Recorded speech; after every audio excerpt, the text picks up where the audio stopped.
நீங்கள் பார்த்து கொண்டிருப்பது உங்கள் ஜாஷ்வா டிவி. சகல ஜனங்களுக்கும் நற்செய்தி.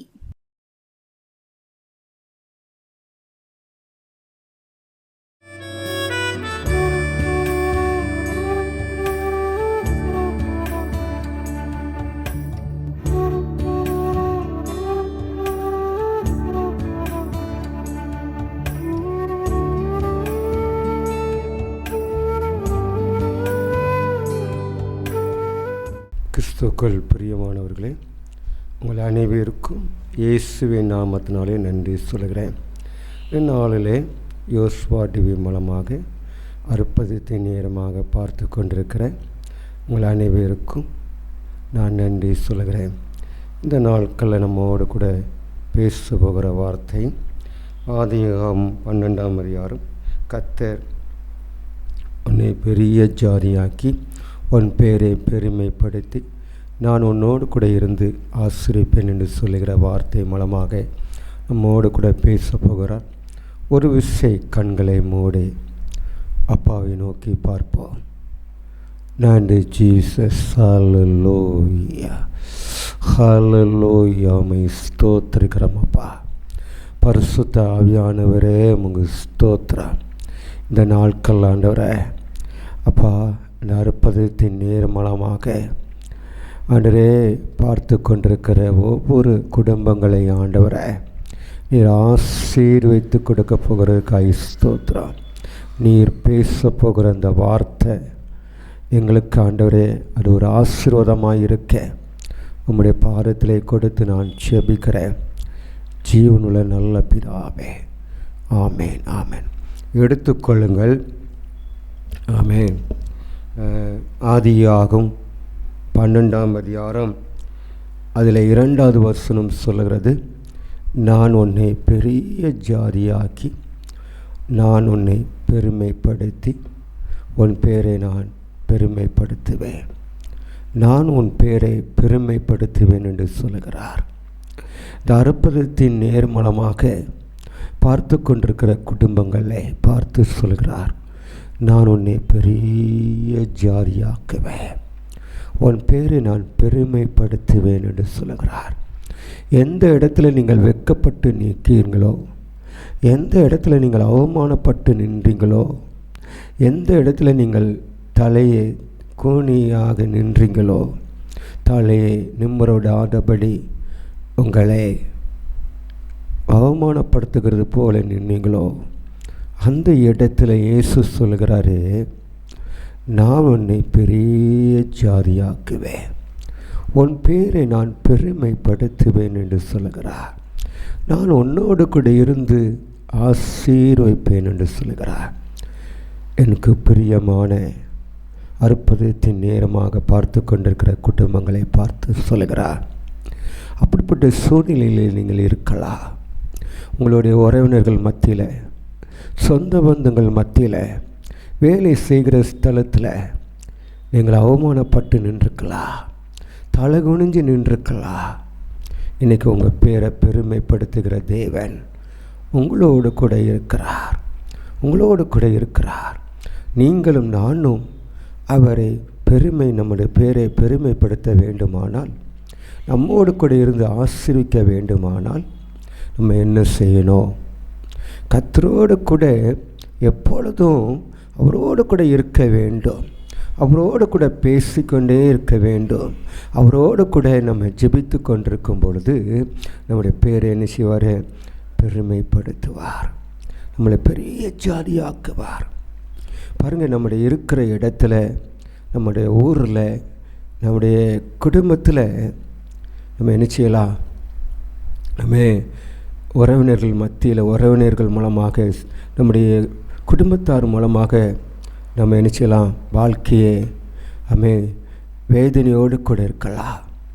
என்ன வாழ்க்கை இது? ஒரு வாழ்க்கையா?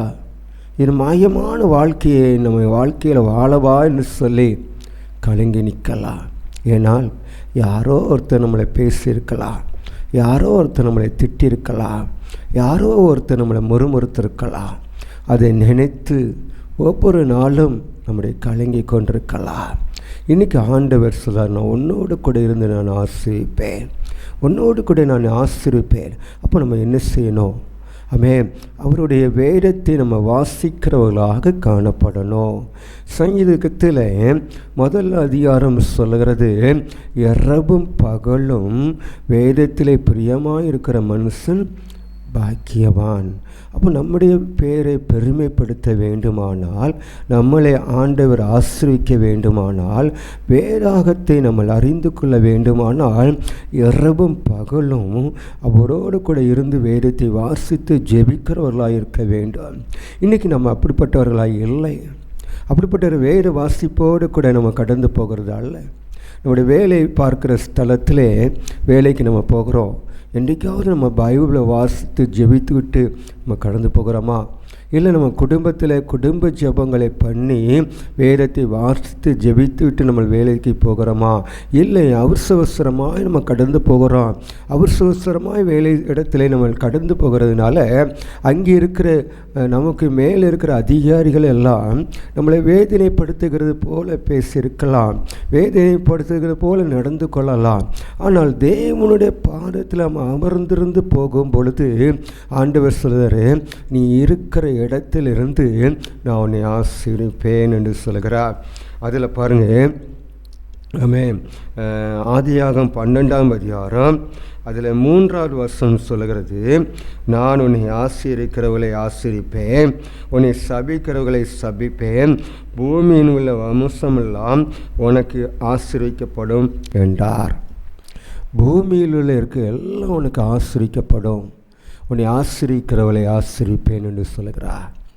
இன்றைக்கி நம்ம ஆசீர்விக்கப்பட வேண்டுமானால், நம்முடைய நல்ல சுகம் பலன் ஆரோக்கியத்தோடு கூட இருக்க வேண்டுமானால், ஆண்டவருடைய பாதத்தில் அநேக நேரமாக கூப்பிட வேண்டும், இயேசுவை கூப்பிட வேண்டும், இயேசுவோடு கூட நம்ம காணப்பட வேண்டும்.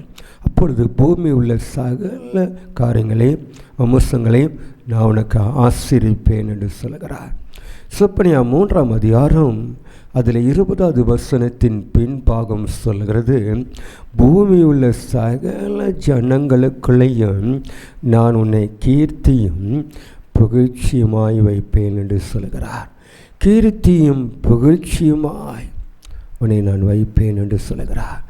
கீர்த்தியும் புகழ்ச்சியுமாய் இருக்க வேண்டுமானால் நம்ம என்ன செய்ய வேண்டும்? உண்மையாக பரிசுத்தமாக நம்ம காணப்படணும். நம்முடைய வேலை பார்க்கிற இடத்துல உண்மையாக இருக்கணும்.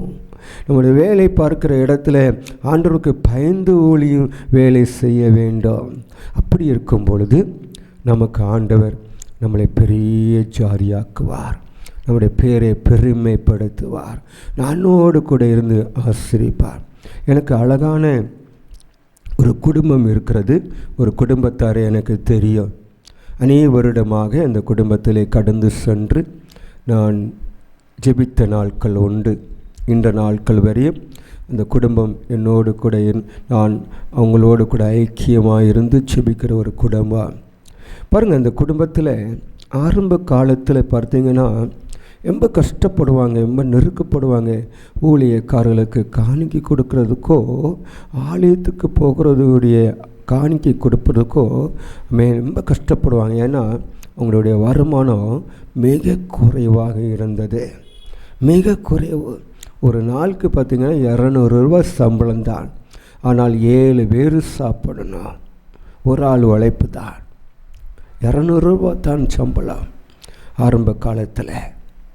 அப்படி ஆனாலும் ஆண்டவருக்கு உண்மையாக இருந்தாங்க, ஆண்டவருக்கு கொடுக்கறதுல உண்மையாக இருந்தாங்க.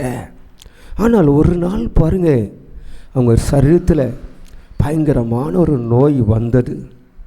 அந்த நோய் எப்படிப்பட்ட நோயின்னு சொன்னால், அவன் கிட்னியில் ஒரு கிட்னி செயலிழந்து போனது போல் ஒரு நீர்க்கடுப்பு வந்தது.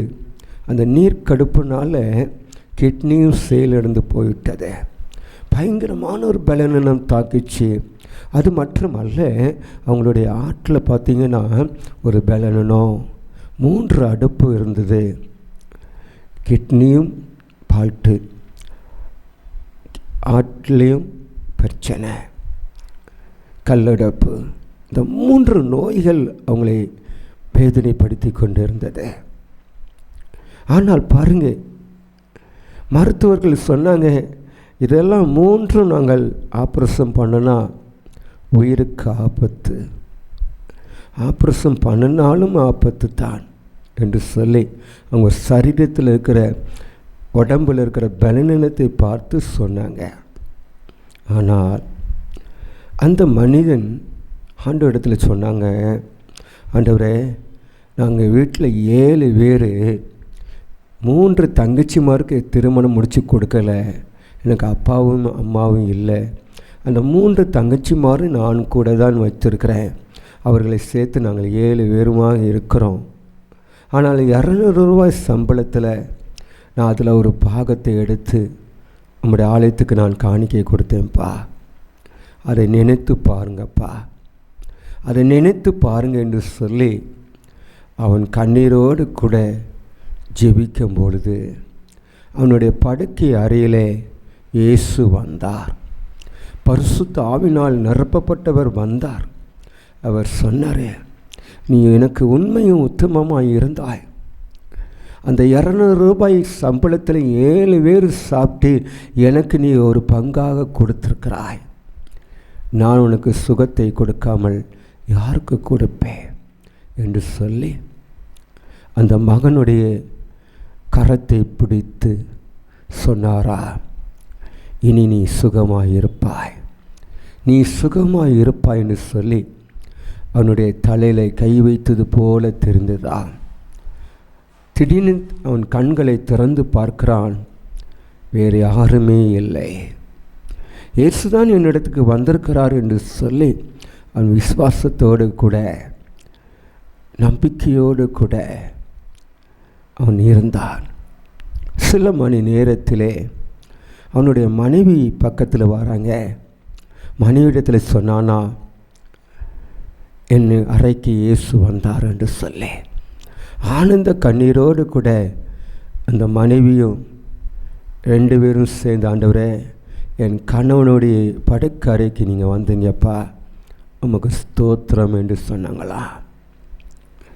பாருங்க, கிட்னி செயலிழந்து போன கிட்னி செயல்பட ஆரம்பித்தது, அந்த கல்லடப்பு மாறினது, ஆற்றில் இருக்கிற பிரச்சனை மாறினது, நீர் வந்ததா, கல்கள் 3 கல்கள் அந்த நீரில் கல்லாய் வந்ததா.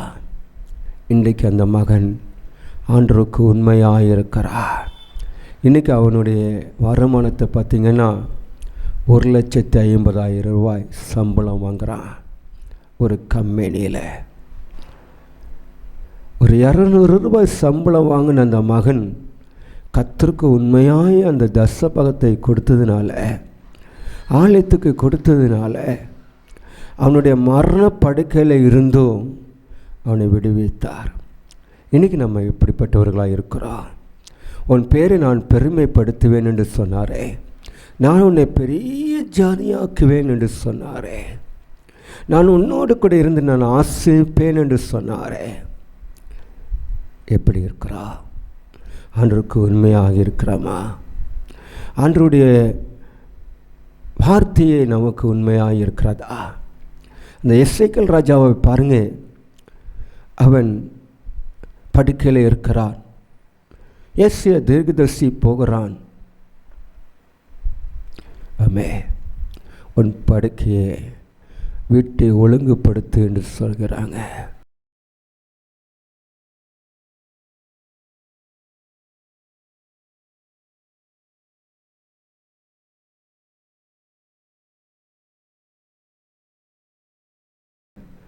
அவன் படுக்கையை திரும்பி செவுரை பார்த்து, ஆண்டவரே, நான் ஒரு நன்மையை செய்திருப்பேனானால் அதை நினைத்து பாரோம் என்று சொல்லி அவனுடைய கண்ணீரோடு கூட ஆண்டவரிடத்தில் அர்ப்பணிக்கும் பொழுது எசேக்கியேல் ராஜாவுக்கு 15 வருஷம் ஆயுசு நாட்களை கூட்டி கொடுத்தார்.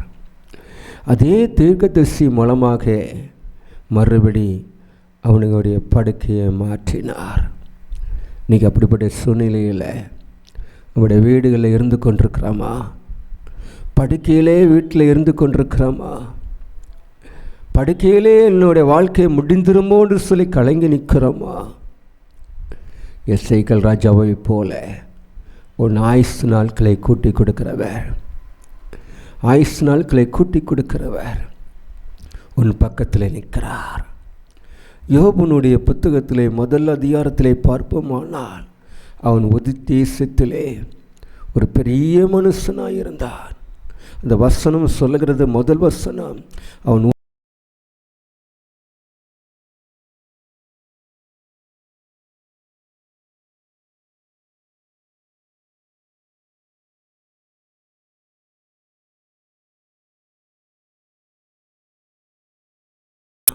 ஆடு மாடுகள் வேலையாளுக்களை இழந்து நிற்கிறான். மனைவி மூலமாய் தூஷப்படுகிறான். ஆனால் கர்த்தரோ அவனை பார்க்கிறார். பார்த்து, நீ இழந்து போனதெல்லாம் அவனுக்கு ரெட்டிப்பாய் தருகிறேன் என்று சொல்லி அவன் செயலுக்காக ஜீவிக்கும்போது அவன் சரசரப்பை மாற்றினார். 7,000 ஆடுகள் 14,000 ஆடுகளை கொடுத்தார். ஆடு மாடுகளை இழந்து போனதை திருப்பி கொடுத்தார். பிள்ளைகளை திருப்பி கொடுத்தார். 140 வருஷம் 4 தலைமுறை யோபு அவன் பிள்ளைகளோடு கூட இருந்தான். நெடு காலமாய் அவன் இருந்து மரித்து போனான். இன்றைக்கி அப்படிப்பட்ட சூழ்நிலையோடு கூட இருக்கிறோமா? ஆண்டவர் உன்னை பார்த்து சொல்கிறாரு, நான் உன்னை பெரிய ஜாதியாக்குவேன், நான் உன் பேரை பெருமைப்படுத்துவேன், உன்னோடு கூட இருந்து நான் ஆசிரிப்பேன், உன்னை ஆசிரிக்கிறவர்களை ஆசிரிப்பேன், உன்னை சபிக்கிறவர்களை சபிப்பேன், பூமி உள்ள வம்சமெல்லாம் உனக்கு நான் கொடுப்பேன் என்று சொல்லி ஆசிரிப்பேன் என்று சொல்லி கர்த்தர் வாக்கு கொடுக்கிறார். கர்த்தர் வாக்கு கொடுக்கிறார். நன்றி ராஜா. நானே சுஜீபப்ப ஊழியத்தின் மூலமாக இந்த யோசுவா டிவியில் அற்புதத்தின் நேரமாய் பார்த்து கொண்டிருக்கிற உங்கள் அனைவருக்கும் ஆண்டவர் சொல்கிறார், நான் உன்னை பெரிய ஜாதியாக்குவேன், உன் பேரை நான் பெருமைப்படுத்துவேன், உன்னோடு கூட இருந்து நான் ஆசிரியப்பேன். நீனும் நானும் கர்த்தருக்கு பிரியமாய் நடக்கும் பொழுது கர்த்தர் உன்னை ஆசீர்வித்து உன்னை பெருமைப்படுத்துவார். கிறிஸ்துவுக்குள் பிரியமானவர்களே, இந்த அற்புதத்தின் நேரத்தை பார்த்து கொண்டிருக்கிற நானே இயேசு ஜீவப்ப ஊழியத்தின் மூலமாக உங்களுக்கு நன்றி சொல்கிறேன். ஒவ்வொரு புதன்கிழமையிலையும் மாலை 6:30 மணியிலிருந்து 7 மணி வரை அந்த அற்புதத்தின் நேரம் நிகழ்ச்சி நடக்கிறது. பார்த்து அந்த அற்புதத்தை பெற்றுக்கொள்ளுங்கள். கர்த்தர் உங்களை ஆசீர்வதிப்பார். ஒரு விசை கண்களை மூடி, ஏசப்பா, இந்த வார்த்தை மூலமாக எங்களோடு கூட நீர் பேசுனீங்க ராஜா, உமக்கு ஸ்தோத்திரம். கேட்டுக்கொண்டிருந்து வீடுகளில் இருந்து கொண்டு வேலை செய்கிறதுல இருந்து பார்த்து கொண்டிருக்கிற அந்த அற்புதத்தின் நேரம் மூலமாய் பார்த்து கொண்டிருக்கிற நம்முடைய பிள்ளைகள் எப்படிப்பட்ட சூழ்நிலையோடு கூட இருக்கலாம், எப்படிப்பட்ட ஒரு பலனத்தோடு கூட இருக்கலாம். நான் நல்ல வேலையில் இருந்து இப்பொழுது நான் வேலை நிமித்தமாய் அவமானப்படுத்தி என் வேலை இல்லாமல் இருக்கிறேனே, வேலை பார்த்தும் வேலை இல்லாமல் இருக்கிறேனே, இன்னும் படிப்புக்கு வேலை இல்லை என்று சொல்லி கலங்கி நிற்கலாம். எப்படியோ ஒரு சூழ்நிலையில் நான் தனி மரமாக நிற்கிறேன் என்று சொல்லி கலங்கி நிற்கலாம். அந்த 200 ரூபாய் சம்பளத்தில் உண்மையும் உத்தமமாக இருந்து உமக்கு இருந்ததுனால அவனை பெரிய ஜாதியாக்கி அவன் பெருமைப்படுத்தி இந்த நாளில் 1.5 லட்சம் ரூபாய் சம்பளம் வாங்கி அவனை தலை நிமிர வைத்த தேவன். அப்படிப்பட்ட சூழ்நிலையோடு கூட இருந்தால் இப்பொழுது அவர்கள் மேலே நம்முடைய ஆசீர்வாதம் இருக்கட்டும். இயேசுவின் நாமத்திலே கொடுத்து நான் ஜெபிக்கிறோம் ஜீவனுள்ள பிதாவே, ஆமேன். கேட்டுக்கொண்டிருக்கிறவங்களை மத்தியிலே நான் இயேசு ஜீவப்ப ஊழியத்தின் மூலமாக நாங்கள் ஊழியம் செய்கிறோம். கைப்பிரதி ஊழியங்கள், மருத்துவ ஊழியங்கள், திருச்சபை ஊழியங்கள், இப்படிப்பட்ட ஊழியத்தை இரவு ஜெபங்கள், மொழியுறவு ஜெபங்கள், இப்படிப்பட்ட ஊழியத்தை நாங்கள் செய்து கொண்டிருக்கிறோம். எங்களுடைய ஊழியத்துக்காக நீங்கள் ஜெபித்து கொள்ளுங்கள். அநேக இடங்களில் கைப்பறிதி ஊழியங்களை கொடுக்கும் பொழுது ஆண்டவர் அந்த ஊழியத்தின் மூலமாக ஆசிரிக்கப்படட்டும், ஜனங்கள் ஆசிரிக்கப்படட்டும். எங்களோடு கூட ஜீவப்ப ஊழியத்தில் இருக்கிற ஊழியக்காரர்கள், குழுவினர்கள் எல்லாரையும் நினைத்துங்கள், ஜெபித்து கொள்ளுங்கள். கர்த்தர் உங்களை ஆசீர்ப்பார். இந்த ஊழியத்துக்காக நீங்கள் ஜெபிங்கள், கொடுங்கள். கர்த்தர் உங்களை ஆசீர்ப்பாராக. இயேசுவின் நாமத்துகளை கொடுத்து ஜெபிக்கிறோம் ஜீவனுள்ள நல்ல பிதாவே. ஆமேன், ஆமேன், ஆமேன்.